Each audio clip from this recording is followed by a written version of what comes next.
Bonjour, je m'appelle Jason Simard. Mon nom de moine, c'est Tenzin Gawa. J'ai été ordonné par Sa Sainteté le Dalai Lama. Je suis un étudiant du maître tibétain qui s'appelle Lama Samten, qui vit au Québec depuis 20 ans. Maintenant, je suis à Bodh Gaya, donc on a pensé aujourd'hui parler avec vous du thème de la méditation. En langue tibétaine, c'est quand on parle de méditation, on dit il y a trois choses importantes.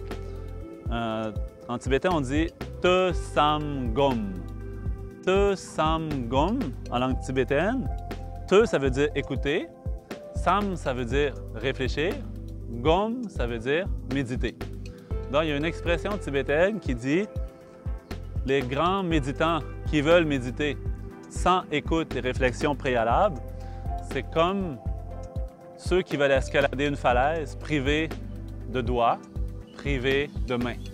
Donc, pour arriver à bien méditer dans l'enseignement bouddhiste, on dit qu'on doit absolument avant bien comprendre ce qu'on fait. Et pour bien comprendre ce qu'on fait, il faut avant avoir étudié, il faut avoir appris ces choses-là. Donc, pour cette raison-là, dans les grands monastères bouddhistes, comme par exemple Lama Samten, lui a étudié dans un monastère qu'on appelle Ganden. Dans ce monastère-là, il passe en moyenne environ 20 ans pour étudier les enseignements du Bouddha, pour les réfléchir aussi, les débattre sous forme de questions-réponses. Donc, c'est vraiment ce qu'ils font. Et par la suite, donc, ils vont pouvoir essayer de méditer. Donc, souvent, en Occident, de nos jours, on entend parler des bienfaits de la méditation. Et de plus en plus de gens s'intéressent à la méditation pour ces raisons-là. Il y a même des études scientifiques comme ça qui vont prouver les bienfaits de la méditation. Et donc, de plus en plus de gens veulent méditer. Mais dans bien des cas, les gens veulent méditer, ils commencent à méditer sans avoir étudié, sans avoir compris, sans avoir réfléchi sur le sens de la méditation. Et ils se retrouvent des fois, après même plusieurs années, à abandonner la méditation ou à ne pas trouver les bienfaits de la méditation ou vraiment à se décourager en pensant que ça ne fonctionne pas pour eux.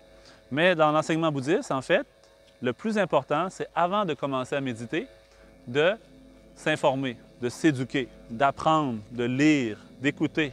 Qu'est-ce que c'est la méditation? Quels sont les obstacles à la méditation aussi? Dans l'enseignement bouddhiste, on parle par exemple de 5 obstacles majeurs à la méditation.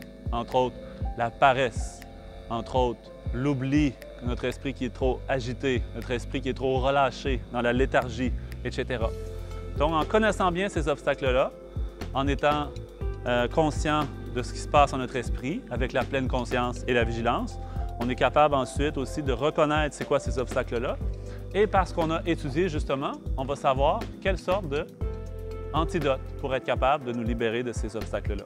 Et donc, comme ça, on va pouvoir ensuite bien pratiquer la méditation. Dans l'enseignement bouddhiste, il y a 2 sortes de méditation qui résument en fait toutes les paroles du Bouddha en 2 sujets que sont le calme mental et la vision supérieure.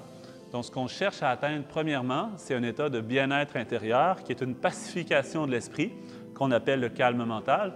Et c'est sur la base de cette première forme de méditation-là, la méditation de concentration, une fois qu'on a atteint le calme mental, ensuite, on peut pratiquer la deuxième forme de méditation, qui est la méditation analytique, qui nous permet de développer la vision supérieure. Donc, c'est comme ça le sens de la méditation, c'est ce qu'on doit essayer de cultiver en nous. Vraiment, la méditation apporte des grands bienfaits, mais avant, il faut bien la comprendre. C'est pour ça que, justement, comme le Dalai Lama le dit souvent, l'importance d'étudier. De nos jours, en Occident, on a cette habitude, justement, comme on est chanceux, on a accès à des écoles, à des centres d'études pour apprendre toutes sortes de domaines. Mais pour l'esprit, c'est la même chose. On doit apprendre aussi comment fonctionne notre esprit. Et c'est pour cette raison-là que le Dalai Lama souvent encourage et dit c'est important de s'éduquer, de partager les informations sur le sens de la philosophie bouddhiste et de la méditation. Et c'est pour ça que nous aussi, au Centre Paramita, qui a été fondé par Lama Samten, nous aussi, on fait cette même chose-là, partager les informations. C'est pour ça qu'on donne des formations sur la méditation pour apprendre aux gens à méditer. Donc, vous êtes bienvenus. Si vous avez le temps, vous pouvez chercher sur Internet, voir le Centre Paramita, aussi sur Facebook. Donc, vous allez voir les dates auxquelles on donne des formations. Entre autres, je vais y aller au mois d'avril et mai, au mois de juillet, pour donner des formations sur la méditation. Merci. Au revoir. Janju semjo rinpoche magye banam ke gyoje ke banyam ba me pa kone kondu pe wa jour.